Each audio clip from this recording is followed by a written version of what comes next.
пенальти ойнайтын боламыз. Төртінші челанч жасайтын боламыз. Бұл ойында пенальти кім гол салса, сол ұтады. 4 мүмкіндік. 4 мүмкіндік береміз, ал кеттік да. Көп созбай басайық. Параталис, кәз солифа жасавақын. Достар, енді бұл естіп тұратын болады, ұтылып қалды солифада, білмеймін. Енді бірінші кім тебетін болады? Кім? Арман, баста давай. Арман ұтатын сияқты өзі де сенімді. Гол!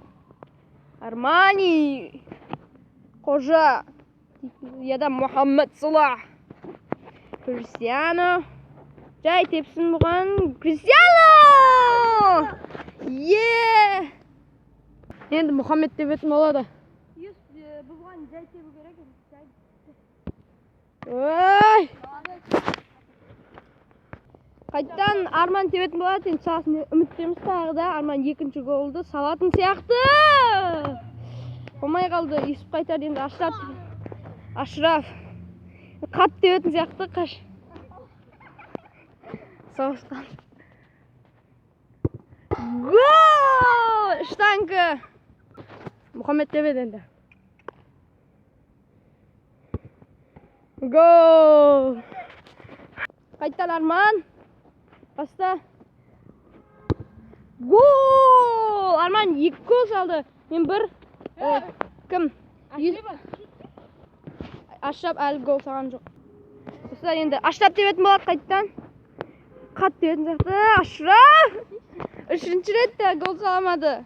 Достар, енді Арман тебетін болады. Баста. Армани! Гол!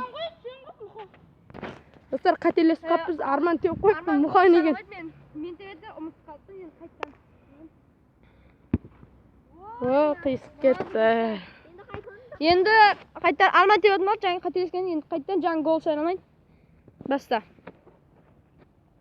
Арман гол! Бәрі гол салды. Еркек Мухаммед Салах. Енді Кристиано Роналдо 3 рет тепті, үшеуде де гол саламады. Білмеймін не қалды пенальтиден. Енді салатын сияқты. Баста. Гол! Гол! Достар, енді бұл кезде мен ұтылдым да, үшеуде ұтты. Үшеуде теңесі енді біз 5-ші челанч жасайтын боламыз. Бұл челанч оңай болады. Енді кеттік ал.